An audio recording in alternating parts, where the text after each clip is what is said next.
नमस्कार दोस्तों, मैं आशा करता हूँ कि आप सभी अच्छे होंगे। और आज का जो हमारा लेक्चर है वो त्रिपक्षीय संघर्ष के बारे में है।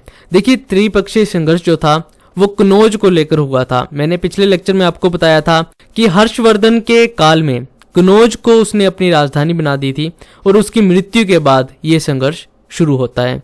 तो इसके बारे में हम आज डिटेल से जानेंगे। तो मैं आशा करता हूँ कि आपको इससे कुछ सीखने को मिलेगा।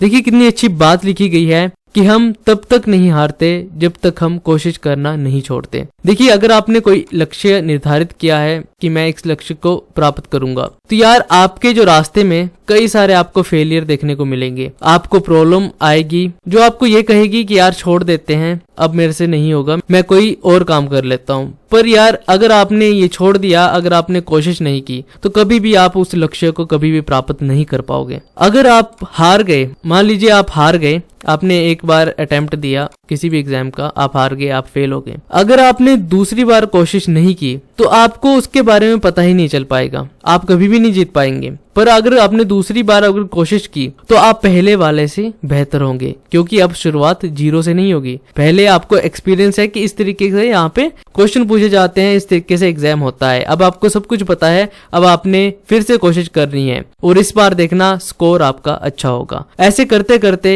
एक दिन ऐसा आएगा कि आप जीत जाओगे, आप अपने लक्ष्य को प्राप्त कर लोगे। इसलिए कहते हैं कि कोशिश करने वालों की कभी हार नहीं होती। तो यार कितनी भी आप में दिक्कतें आ जाए आपकी जिंदगी में, कभी भी कोशिश करना मत छोड़ना, क्योंकि अगर आप कोशिश करना छोड़ देते हैं तो आपसे आपकी मंजिल कई गुना दूर भाग जाती है। तो आप कोशिश करते रहिए और आगे बढ़ते रहिए। तो त्रिपक्षीय संघर्ष के बारे में हम बात करते हैं। तो कनौज जो था उस पर हर्षवर्धन का साम्राज्य स्थापित था, यानी कि इसने अपनी राजधानी बना ली थी कनौज को। और भारत के यहाँ पर 3 प्रमुख राजवंश थे जिन्होंने कनौज को हथियाने की कोशिश की। उस पर सबसे पहले जो आक्रमण किया वो गुर्जर प्रतिहार राजवंश ने किया। गुर्जर प्रतिहार राजवंश पश्चिम में रहा करता था और उसने कनौज को हथियाने के लिए यहाँ पर आक्रमण किया। उसके बाद राष्ट्रकूटों ने आक्रमण किया जो दक्षिण में रहा करता था, उसने कनौज पर आक्रमण किया इसे हासिल करने के लिए। और फिर पाल वंशों ने यहाँ पर आक्रमण किया इसे हथियाने के लिए। और जब लास्ट में ये युद्ध खत्म होता है तो इसमें जो विजय होती है कनौज पर, वो विजय गुर्जर प्रतिहारों की ही होती है। तो गुर्जर प्रतिहार वंश जो था वो लास्ट में कनौज को हथिया लेता है।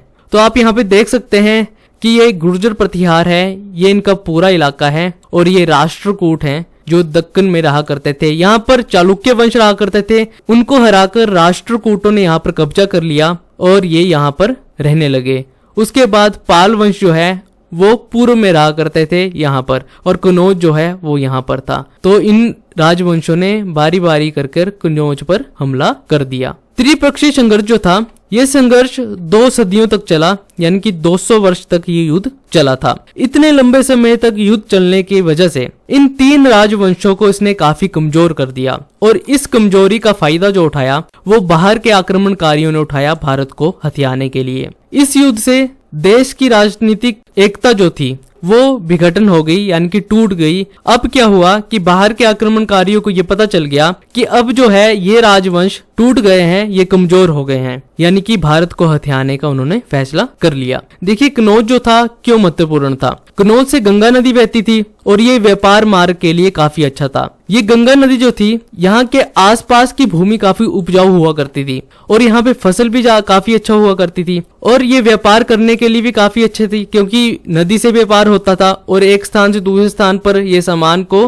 भेजती थी। तो इसलिए ये कनौज काफी अच्छा था। और यहाँ से रेशम मार्ग भी जुड़ता था। रेशम मार्ग के जुड़ने से जो मध्य एशिया के व्यापार थे वो यहाँ पर होते थे। मध्य एशिया के लोग यहाँ पर आते थे, व्यापार करते थे। इसकी वजह से कनौज भी काफी अच्छा था, महत्वपूर्ण नगर था। और कनौज जो थी वो हर्षवर्धन की राजधानी थी। इसके अंदर काफी सारे राजवंश आया करते थे, क्योंकि पूरा उत्तर भारत को हर्षवर्धन ने कंट्रोल में कर लिया था। इसलिए किसी भी राजवंश का अगर कनौज पर अधिकार हो जाता तो पूरा एरिया उसके अंडर में आ जाता। तो इसलिए कनौज को हथियाने के लिए इन राजवंशों ने संघर्ष किया था। अब हम इन राजवंशों के बारे में पढ़ते हैं। तो सबसे पहले गुर्जर प्रतिहार राजवंश आता है। देखिए, ये उत्तर भारत के पश्चिमी इलाके में स्थित था और 6वीं शताब्दी से 11वीं शताब्दी तक इसने शासन किया था।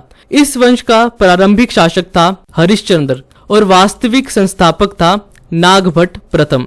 वास्तविक संस्थापक उसे कहते हैं, यानी कि ये इसके पास स्वतंत्रता थी, यानी कि ये खुद डिसीजन ले सकता था, जबकि हरिश्चंद्र ये किसी के अधीन में आता था, किसी राजवंश के अधीन में ये आता था। इस वंश ने उज्जैन को राजधानी बनाया था, बाद में कनौज को अपनी राजधानी बनाकर इसने बहुत सारे क्षेत्र पर अपना कब्जा कर लिया था। यह राजवंश जो था वो उत्तर भारत में सबसे शक्तिशाली जो राजवंश कहलाया, और ये जो राजवंश था ये शिल्प कला पर ज्यादा ध्यान देता था, यानी कि यहाँ पर कई सारे इन्होंने मंदिरों का निर्माण करवाया था। देखिए इनकी शक्ति कैसे कम हुई।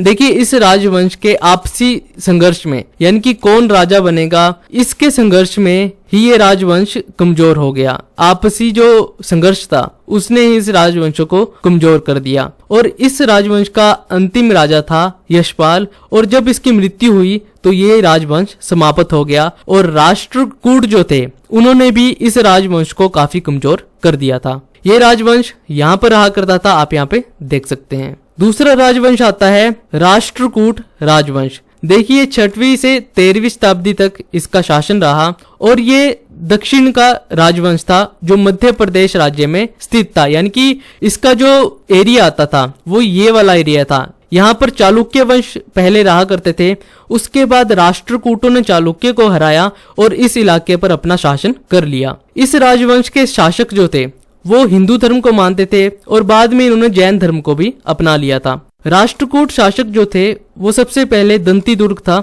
और उसके बाद कृष्ण प्रथम इसका शासन बना, और इसने एलोरा की गुफा का निर्माण करवाया था, और उसमें कैलाश मंदिर का भी इसने निर्माण करवाया था। तो इससे क्वेश्चन बनता है कि एलोरा की गुफा में कैलाश मंदिर का निर्माण किसने करवाया था, तो कृष्ण प्रथम ने करवाया था। और एलोरा की गुफाएं हमें महाराष्ट्र में देखने को मिलती है। ये 34 गुफाएं हैं और इस तरीके से गुफाएं दिखाई देती है, और ये है कैलाश मंदिर जो इस तरीके से दिखाई देता है। इस राजवंश की वास्तुकला जो थी वो द्रविड़ शैली थी। देखिए 3 शैलियां हैं जिससे कई बार क्वेश्चन बनता है, नागर शैली, द्रविड़ शैली और बेसर शैली। नागर शैली जो है वो ज्यादातर उत्तर भारत में पाई जाती है और इस तरीके से ये शैली दिखाई देती है। द्रविड़ शैली दक्षिण भारत में दिखाई देती है। आपने कई बार साउथ की मूवीज में ऐसे मंदिर देखे होंगे। ये जो मंदिर है वो द्रविड़ शैली में बनाए गए थे, और बेसर शैली इन दोनों का मिक्सअप है, और इस तरीके से ये मंदिर दिखाई देते हैं। देखिए महाराष्ट्र में एलिफेंटा गुफाओं की जो मूर्ति कला है उसमें भी इस वंश का काफी महत्वपूर्ण योगदान है, और ये एलिफेंटा गुफाएं महाराष्ट्र में देखने को मिलती है, और ये इस तरीके से दिखाई देती है, आप यहाँ पे देख सकते हैं। तीसरा राजवंश था पाल साम्राज्य, जो पाल वंश जिसे कहते थे, और 750 से 1174 तक इसका राजवंश रहा है। ये उत्तर भारत के पूर्वी इलाके में स्थित था और पूर्वी भाग इसके अंडर में आता था। देखिए ये सबसे पहले बौद्ध धर्म को मानते थे, और इन्होंने कई सारे ऐसे बौद्ध मूर्तियां बनाई, क्योंकि ये बौद्ध धर्म को भी काफी महत्व देते थे। पर इसके राजा हिंदू धर्म को भी मानते थे, और इन्होंने शिव मंदिरों का निर्माण भी करवाया था। इन्होंने शिक्षा पर ज्यादा ध्यान दिया और कई सारे विश्वविद्यालयों का इन्होंने निर्माण करवाया था। इनका जो एरिया था वो था ये वाला जो पूर्वी इलाका है भारत का, उसमें ये राजवंश रहा करता था। देखिए इस राजवंश में 2 राजा होते हैं जो काफी इंपॉर्टेंट है। पहला है धर्मपाल। देखिए धर्मपाल जो था वो बौद्ध समर्थक था, यानी कि बौद्ध धर्म को मानता था, और इसने विक्रमशिला विश्वविद्यालय का निर्माण करवाया था भागलपुर जिले में, जो बिहार में स्थित है। और विक्रमशिला विश्वविद्यालय के लिए इसने 100 गांव को दान में दिया था, और विक्रमशिला विश्वविद्यालय इस तरीके से दिखाई देता है, जो भागलपुर जिले में स्थित है, जो बिहार में है। उसके बाद अगला शासक था इस वंश का, पाल वंश का, वो था देवपाल। देखिए धर्मपाल के बाद इसका ये पुत्र था देवपाल। ये सिंहासन पर बैठता है, और इसने विस्तारवादी नीति को अपनाया था, यानी कि अपने साम्राज्य का विस्तार करना ही इसका प्रमुख कर्तव्य था, और इसने धर्मपाल की तरह ही कार्य किया। और इसी के शासन काल में अरब यात्री सुलेमान भारत आया था। देखिए इससे क्वेश्चन बनता है कि अरब यात्री सुलेमान किसके शासन काल में भारत आया था, तो देवपाल के शासन काल में भारत आया था। इसने नालंदा में विहार बनाने के लिए 5 गांवों को दान में दिया था। देखिए विहार क्या होते हैं, जो बौद्ध भिक्षु होते हैं उन्हें रहने के लिए जो स्थान बनाए जाते हैं उन्हें विहार कहा जाता है। और इसके बाद एक और शब्द आता है चैत्य।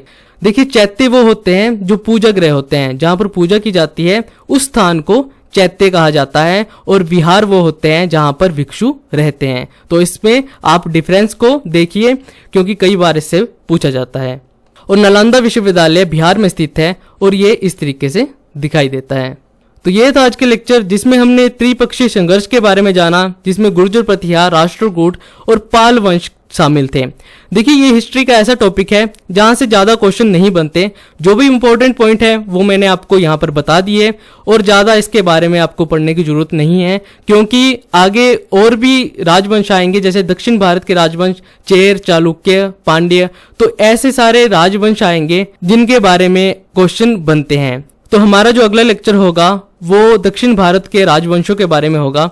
तो मैं आशा करता हूँ कि आपको इससे कुछ सीखने को मिला होगा। तो अपने आसपास सफाई रखिए, पानी को सेव करिए, अपने सोसाइटी को अच्छा बनाइए। आप टेलीग्राम ज्वाइन कर सकते हैं और फेसबुक पे भी मुझे फॉलो कर सकते हैं। मिलते हैं अगले लेक्चर में, तब तक के लिए जय हिंद।